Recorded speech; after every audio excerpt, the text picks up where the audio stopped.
My name's Jill Darlington. I'm a caseloading midwife with 1-to-1. I'm also the clinical lead for practice development and preceptorship.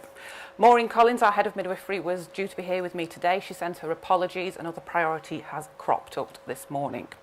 In case you don't know who 1-to-1 are, we've done this a few times, so I'm hoping most of you do. We are a social enterprise midwifery service providing cover in most of Cheshire and Merseyside and parts of it in Essex as well.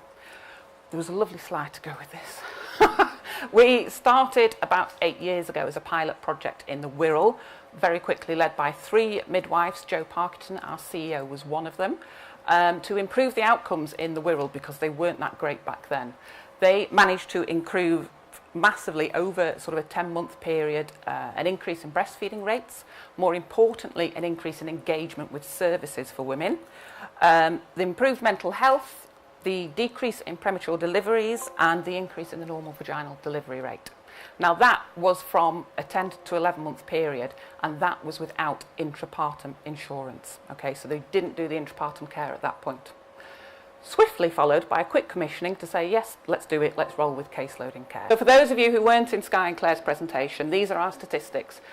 These statistics are taken from women who started their birthing process with us. So whether that was a planned home birth or a planned hospital birth with a home assessment. Okay, so as you can see, they are pretty good statistics.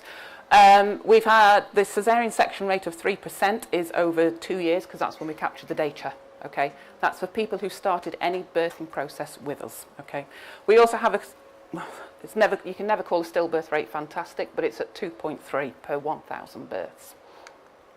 Okay, now I can relax and crack on. Now the notes make sense to what's going on. So why does maternity care need complex care planning? There isn't one person in this room that doesn't know about better births. The 5-year forward view for maternity care, it concentrates on personalised care. Okay, it concentrates on the woman and her family. It's based around their needs and their decisions with genuine choice for informed, unbiased information. Okay. Better birth's also gone about continuity of carer. It is really important. I'm sure everybody in this room agrees. Our stats completely reflect this. It increases the positive outcomes, and it's not just for home births, it's for having that choice. As Millie Hill said this morning, it's about being listened to. It's about having your views heard, whether you as midwives agree with them. Safer care. Professionals working together across the boundaries to ensure rapid referral. I'm sure many of you will find trying to work towards the better births, this is possibly one of the hardest ones we're getting. Okay, we don't like to talk to each other as trusts and things like that. We can have shared care communication pathways, which is what 1-to-1 work for with each individual trust, so that it works, so that it's smooth, so that we can pick up on any errors between either parties. Okay, but then we can fix them, and we can fix them quickly. Better Births wants the safety to safe to care for the right care in the right place, okay? Which links into choice, because we all know personalised maternity care budgets are on their way.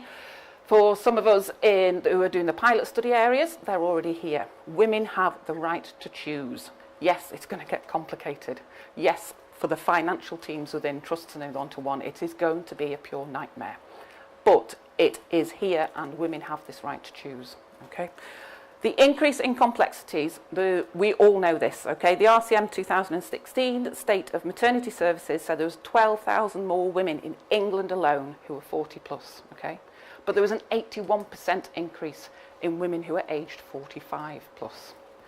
The statistics for that, I didn't want to put them on there, for Wales and Scotland were even a lot more, okay?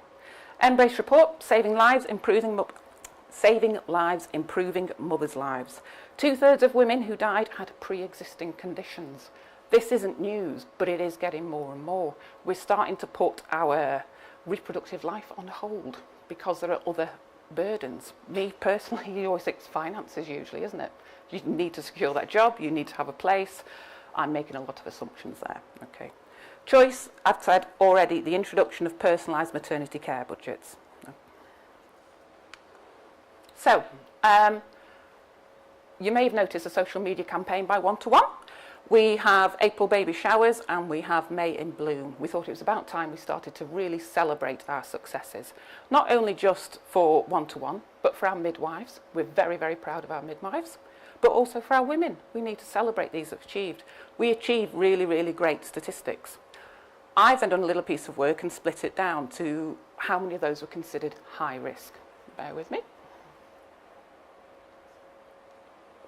So I'm not talking about those who are considered high risk because they're taking an antidepressant, or for those where they've had a previous small baby but this baby's fine.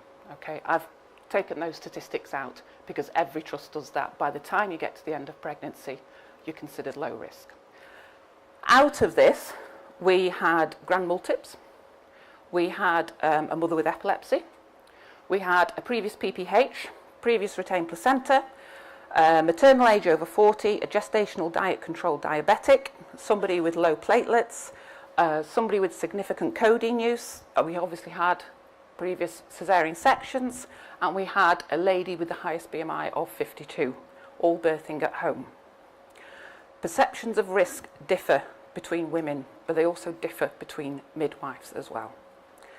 It differs in trusts. You know, we work with a lot of trusts. There are a lot of trusts in the areas that we work for. It differs. Their criteria for what is considered low risk differs. Their criteria for who can use a pool differs. Their criteria for who can access continuity of care, so who can have that home birth care, differs. There are trusts setting up VBAC clinics and trusts without VBAC clinics. There are trusts engaging in the breech birth pathway. There are trusts not doing that. Okay. As we've seen from talks this morning, people are beginning to talk to say, why can't I have it there, but I can have it here? Women are very, very getting wise, okay? But how do we manage this for case loading care? We start with the base document, MMR. When it first came out, we were all going, oh God, we're all having vaccinations. But it's not. It stands for Midwives Mitigating Risk. I'll let you read that there. It is our baseline documents. It's for midwives to utilise and refer throughout the pregnancy, from booking right through to postnatal, during birth if we need to. Risk cannot be ignored or avoided. We have got to meet it head on. We've got to meet it head on with respect and confidence. We've got to embrace the view of pregnancy and birth as normal and not a medicalised life event. But we have to work in partnership with the women. We've got to empower them, and we've got to let them make the informed choices. We work, like most places, on a red, amber, green rating. Women they will start somewhere, okay? They may not finish in that same place. For some women, they will always be red. We cannot reduce a woman's maternal age. You know, we can't take them backward a few years, even though we'd like to. But some people may start off as green, and other factors will come in through the pregnancy, and they may move up, they may move back and two all the way through pregnancy. But it's a fluid dynamic, so we're able to do this. The midwives are able to do this continuously, and the woman is fully aware of this process. We explain to them at the very beginning, this is how we are mitigating your risk and how it goes forward.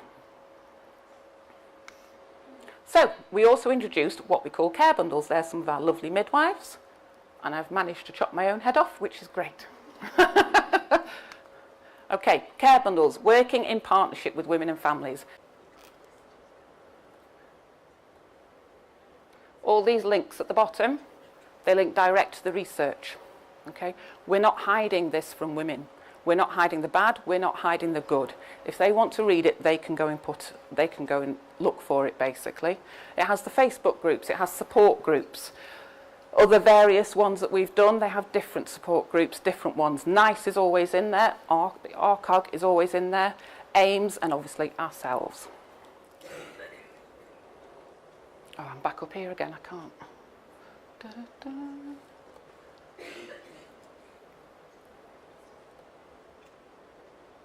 There we go. And then they have an information sheet. It gives them all the details of why we believe there is a risk factor in pregnancy, what the evidence shows, what the alternative is, even though it's not recommended all the time. It goes through everything from your antenatal care, what could potentially happen at birth, how you can mitigate that risk through birth, and even onto your postnatal care. It's about providing a one-stop shop for the information. It's about not letting them going into it blind. It's about making that informed decision. Together with the infographic then, they have access to a whole host of information. It's working really well, okay? It's working really well for documentation for midwives, and it's working really well for women. A lot of work's gone into them, and we've done VBAC, maternal age, previous PPH, previous preeclampsia. There's quite a few, and there is more in the offering, basically. It's going to take time. These things take time. More and more will come out and go. Having that, though, doesn't necessarily mean go out and have a home birth. We're still left with, okay, we still need a plan for birth. Now, we have plans for our women, whether they're having a home birth or a home assessment, because there are occasions when a home assessment, because a woman has laboured rapidly, will suddenly turn into a home birth. We want that information to be readily available. We have a home birth, home assessment information sheet and infographic, so it tells them exactly the care that they will get. But we also have to individualise this care for each and every woman.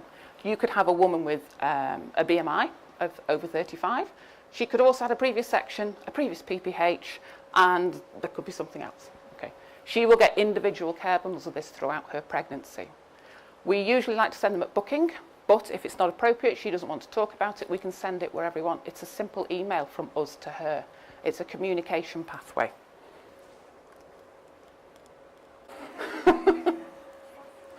The individualised plan of care, because the link hasn't worked, I can't show you it because I'd be in breach of an awful lot of confidentiality if I did. It is a care plan where the midwife works in partnership with the woman to identify her needs for birth, okay?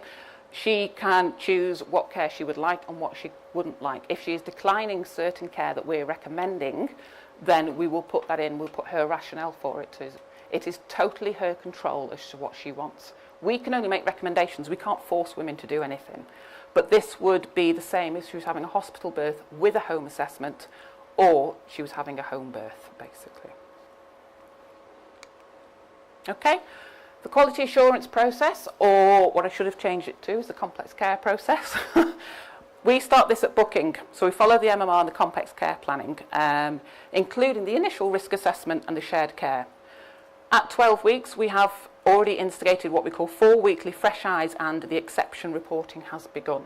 Our exception reporting is letting our clinical team know who out there is declining shared care, who out there is of red risk factors, basically. So we can ensure at a clinical level they are getting the care that they need.